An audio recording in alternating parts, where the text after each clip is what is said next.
Tantor Audio, a division of Recorded Books, presents The Backpacker's Field Manual, Revised and Updated, a comprehensive guide to mastering backcountry skills, by Rick Curtis, narrated by Matthew Josdal. Publisher's note: this audiobook includes bonus material. Please visit Tantor.com and type The Backpacker's Field Manual, Revised and Updated into the search box. Follow the link to the book's page.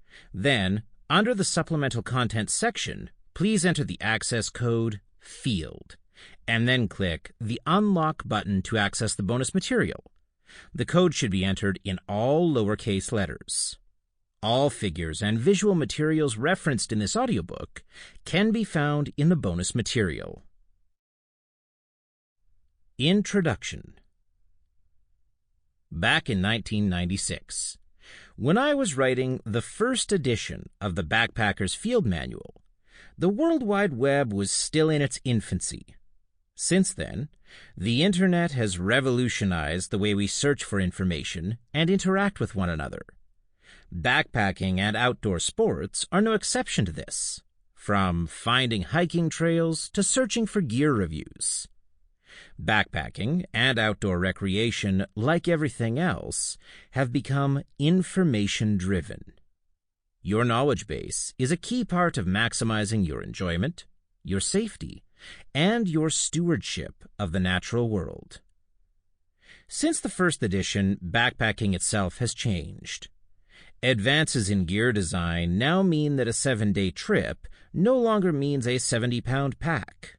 We've expanded our comfort range in all sorts of seasons and learned how to hike thousands of miles with less than 20 pounds of gear in our packs. We can use GPS receivers to pinpoint our exact location and tell us how to hike to our next campsite. At the same time, backpackers face new challenges today. The growth of outdoor recreational sports has put millions of more people on the land. Leave-no-trace practices and wilderness conservation have become increasingly important to safeguard the wild lands we all love. We've also seen new hazards emerge, like West Nile virus and cryptosporidium. With all our advances in technology, there still exists a set of core skills that people need to travel in the outdoors. We seem to forget that the earliest backpackers in the United States and Canada, from native peoples to backcountry explorers like Lewis and Clark, didn't have Gore-Tex, polypropylene ultralight tents, and a gas stove. They survived the harshest conditions with wool, leather, canvas, and yes, even cotton, through their deep knowledge of how to take care of their own needs in the outdoors. With all these changes, it was time to write a new edition of the Backpacker's Field Manual. I've used the first edition as our main textbook for teaching new outdoor leaders at Princeton University. Other schools and outdoor programs across the country use it as a textbook for backpacking and outdoor recreation courses, and as a staff field manual. The first version of this book was a 20-page manual written for our trip leader back in 1985. The manual continued to grow each year until 1996, when I began working with Random House to produce a book-length version. This new edition brings the book up to date with changes in backpacking and expands the book to cover more aspects of outdoor leadership and education. It's a great book for beginners who need comprehensive instruction for planning and running their own outdoor trips. For experienced hikers, it's a solid reference manual and refresher for your next trip. There are lots of good backpacking books out there, and I reference a lot of them in the bibliography. Unlike any other book on the market, the Backpacker's Field Manual is designed not only to be something to listen to while on the couch at home when you are planning your trip, but also to be a manual you take with you in the field. Every part of the book is designed to allow you to get the information you need as quickly as possible. Disclaimer: as a risk management expert, I know that traveling in the backcountry can be hazardous. I've dealt with group emergencies on the trail and had my own share of close calls. By balancing your skills, experience, and gear with the right trip, you can have enjoyable and safe experiences. This book is designed to be a resource to help you on your way. It can't be a replacement for personal experience and professional training in specialized skills, such as first aid and CPR. The author, Random House, and Princeton University assume no liability for any personal injury, illness, or property damage or loss that may arise out of use of this material. Specific equipment, such as stoves and water filters, is discussed in this book. There are many other products that could have been included, but were not due to space considerations. The inclusion of these items does not imply any endorsement of these products. Chapter 1. Trip Planning. Basic Trip Planning. Planning a trip requires more than simply deciding where to go and when. Whether it's a weekend trip with friends, a formal outdoor program, or a major expedition, you need to evaluate your trip across a number of categories and develop a solid plan. One or two people may take on the role of planner, or the process of planning can be spread out among the entire group. After planning and running trips for thousands of people, both around the United States and around the world, I can tell you that these are the elements you should keep in mind when planning any trip. Group size and ability. Whenever you're planning a trip, you need to determine if the route should fit the group or the group fit the route. The group may have a range of experience levels, physical conditions, and goals, in which case your goal should be to plan a trip that is appropriate for everyone. Other times you may have a specific trip that you want to do that may be challenging or require special skills. For this kind of trip, you need to select a group that has the right qualifications to participate. Here's a checklist of questions to ask when planning a group trip. What kind of group is it? Is it an informal group of friends or a formal group, like an outdoor education program? Are the participants friends, students, volunteers, or paying customers? Formal groups may have specific policies and protocols that must be followed. What are the goals of each group member? Are people required to attend? This factor can have a significant impact on how committed or not the group is to the wilderness experience. Does the group have collective goals? What is the experience level of each member? What is the average experience level? Are there people in the group with the necessary skills to lead and manage the group? Or do you need to find other people to provide leadership? How big is the group? What is the age range of group members? What is the physical condition of each member? What is the average physical condition of the group? Do people have particular health issues that could impact their participation? Determine the level of experience, physical ability, etc., as much as possible before you set out. This will enable you to plan a smoother and more successful trip. More important, it will diminish the potential for dangerous situations. Safety and emergency procedures. Keep the group's parameters in mind as you evaluate the other categories, thinking in terms of both optimal challenge and safety. Be aware that you will often have a great range of experience levels and physical abilities, so plan the trip at a level that will be fun, educational, challenging, and safe for everyone. Think about the high end and the low end of the experience level and physical condition, and err in the direction of the low end. Gathering physical fitness and basic health information will help you determine different abilities and experience levels. Group dynamics. How are costs going to be handled? Equipment, food, transportation, permits, etc. If you have to buy gear, who keeps it after the trip? It's really important to work these things out before the trip, Otherwise, serious tensions can arise later. How will leadership be handled during the trip? Safety and emergency procedures, and outdoor leadership. Activities. When planning the activities for a particular trip, you need to consider the following. What activities do you want to do on your trip? Backpacking, peak climbing, and/or glacier travel, for example. What are the goals for the trip? What skills will people need? Do they already have the skills, or do they need to learn them? How do you integrate time for teaching skills with time for traveling? Once you've evaluated the group members' abilities, you can adapt your goals to an appropriate level. Plan activities that will be both appropriately challenging and safe. Be aware of how mileage, elevation change, and time for teaching and learning skills will affect your route. Estimating travel times. Start easily and increase the level of difficulty gradually so that everyone can be progressively challenged at appropriate levels, rather than placing someone in a situation that is beyond their abilities. Location and weather. Research your destination. Investigate the availability of guidebooks and maps. Contact area rangers or land managers to get more information.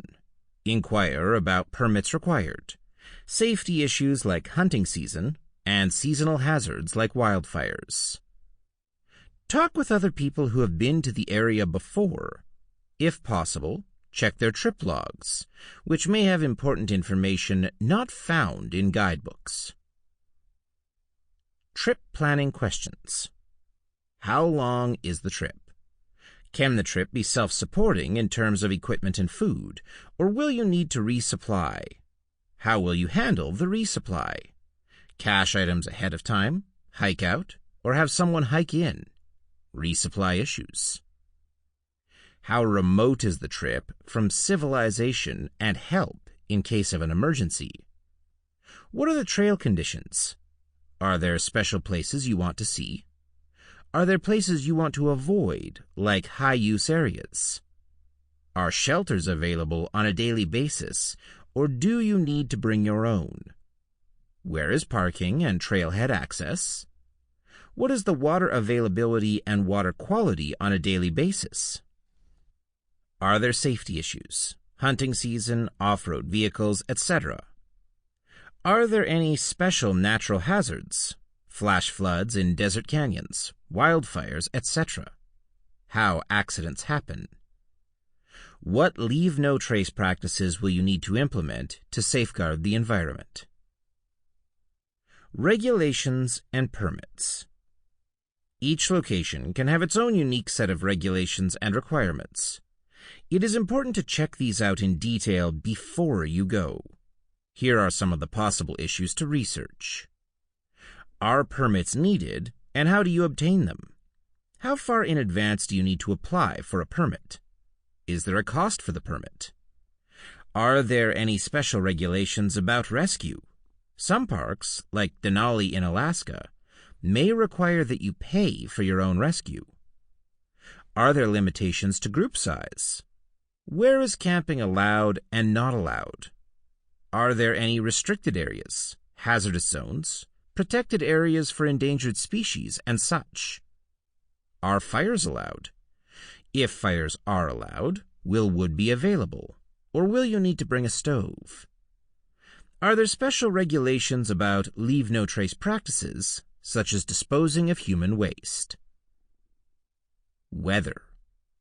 How many hours of daylight will there be? Check the web at sites like the Weather Channel, weather.com, for sunrise and sunset times, and average high and low temperatures. How will the season determine the weather? Are storms or particular weather patterns likely? How will weather affect trip activities? How might it affect the safety of the group? Will altitude changes during the trip have an impact on weather or temperature? Expect the unexpected. When planning a trip, remember that the ultimate goal is for people to have fun. Here are some tips for planning a trip that everyone can enjoy. Make a plan that can be modified during the trip. All sorts of factors: bad weather, changing trail conditions, broken equipment, ill-prepared participants, an injury, may require you to change your itinerary. Don't plan long or difficult hikes on every day of the trip. Vary the mileage so that you have some days when you can get a later start or get to camp early. On longer trips, schedule a rest day every 5 to 7 days. Make sure that people have some time during each day to kick back, to read, watch the sunset, write, etc. When hiking at high altitudes, people acclimatize at different rates. You may have to adjust your trip to give people time to properly acclimatize before going higher, especially if people are coming straight from sea level to a high altitude. Equipment. Once you have determined your trip activities and location, you need to put together an equipment list. Sample equipment lists are provided in the appendix, but remember that they should be used only as guidelines. Each trip and each person may have special requirements. Food. It is important to have food that is both nourishing and edible.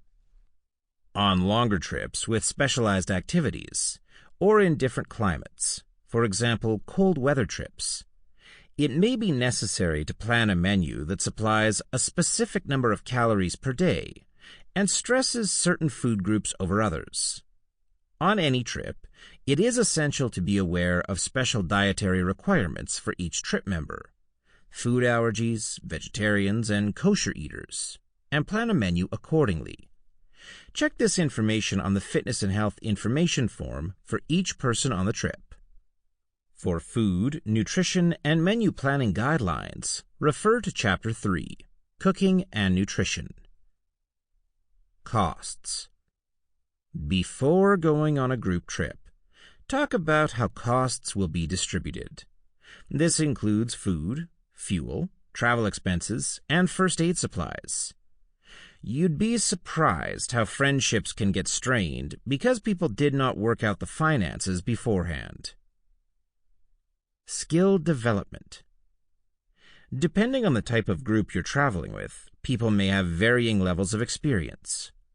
There are specific skills that people need before the trip, such as how to pack a pack, and some that need to be taught on the trip, such as how to set up camp or how to use a backpacking stove. There are so many different skills I use on a backcountry trip that I find it hard to remember them all. Many I just do automatically. Take the time to make a list of these skills so you don't overlook anything. If you are a trip leader, or if you're just traveling with friends who are less experienced, plan time to cover the important subjects both ahead of time and on the trail. For advanced level trips, you may need to do a more formal skill assessment. For example, if you are going to be traveling across glaciers, does everyone have experience traveling on snow, handling an ice axe, and being roped up? Will people need to know special techniques like self-arrest or crevasse rescue? Sometimes this assessment is done by reviewing people's previous trip experiences. Or you may have the group go out on a supervised practice trip to review and test special skills. Trip Preparation Checklist. Use this checklist to help organize all the tasks that need to be accomplished before, during, and after your trip. If you are going on an extended expedition, expand the list and establish specific timelines for each task. For example, trips to remote areas might require you to apply months or even years in advance for a permit. Pre-trip. This is a general list of things to accomplish before the trip, in a loose chronological order. Contact participants and arrange meetings to talk about the trip, activities, experience level, individual and group goals, etc.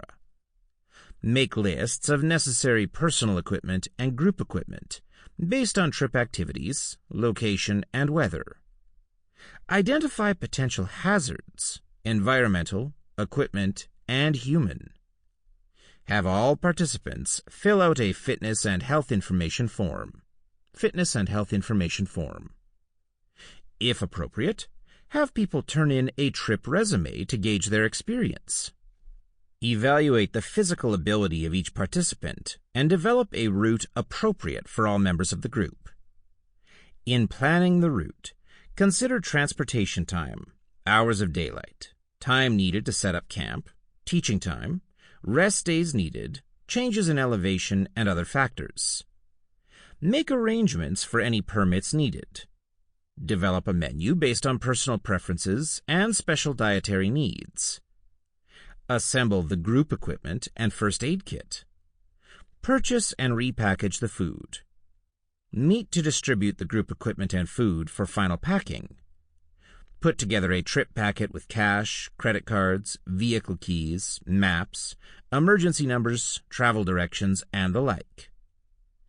Designate an emergency contact, someone who is not going on the trip, and give that person your trip logistics plan and trip safety plan, showing your planned starting and ending points, daily route, campsites, and return time, along with the appropriate emergency numbers and instructions about who to call if you are overdue.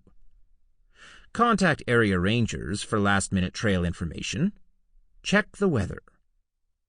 During the trip, keep track of all expenses on a trip expenses form. Fill out your trip log as you hike, so you have detailed information on hiking times, campsite locations, and water availability for future trips. Document any close calls, accidents, or first aid treatments. These should be reviewed after the trip.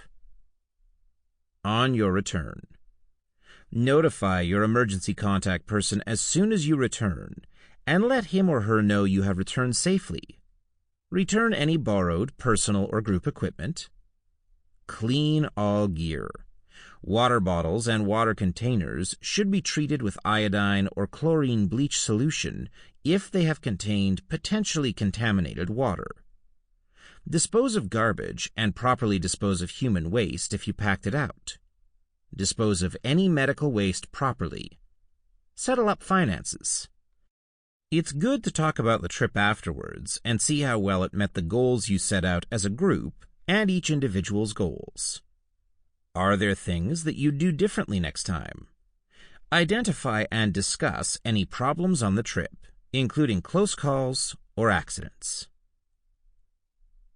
Route difficulty. Whoever decides to plan the route should first determine the physical condition of the people going, which can be difficult. It's best to rely on some form of objective measurement, rather than counting on the "yeah, I'm in great shape" reply. After reviewing thousands of health and fitness forums from college students, I'm still amazed how often people either overestimate or underestimate their physical fitness level. Assessing physical fitness ranges from asking some basic questions about health and exercise activities to administering a required physical exam. Base your degree of assessment on the level of difficulty for the trip. If the trip is of low to moderate difficulty, staying relatively close to civilization, then you'll have greater resources to fall back on in case of a problem. If the trip is more difficult, or ventures into a remote location with limited access for evacuation or medical care, you need to do a much more thorough screening. In some cases, you may even require a specific conditioning regimen. Part of making sure that a person is going on the right trip is giving the individual as detailed information as possible about what the trip will entail.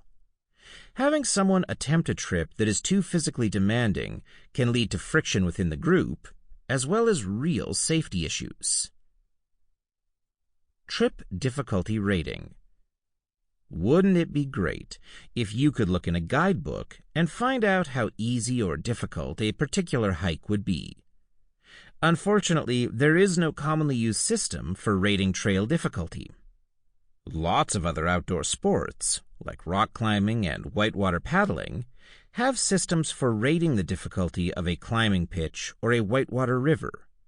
These systems are very useful for matching your skill level with the difficulty of the trip. There are so many factors that can slow down or speed up a hiker that rating the difficulty of a trail is extremely subjective. Take the Appalachian Trail in Pennsylvania. In the southern part of the state, it is on a fairly flat ridge with good trails. Then it moves northward, and you enter the dreaded rock zone, where the trail requires constant rock hopping for miles that slows down hikers significantly. I look at the following factors and rely on my own hiking experience as a gauge: daily mileage, daily elevation changes, how many feet or meters you go up or down over the course of the day, steepness of ascent or descent, trail conditions, smooth, rocky, switchbacks, off-trail, etc. Amount of weight the person is carrying as a percentage of their body weight. If you are over 8,000 feet, 2,438 meters, consider the effect of reduced oxygen and acclimatization on hiking pace. Planning a route. Guidebooks.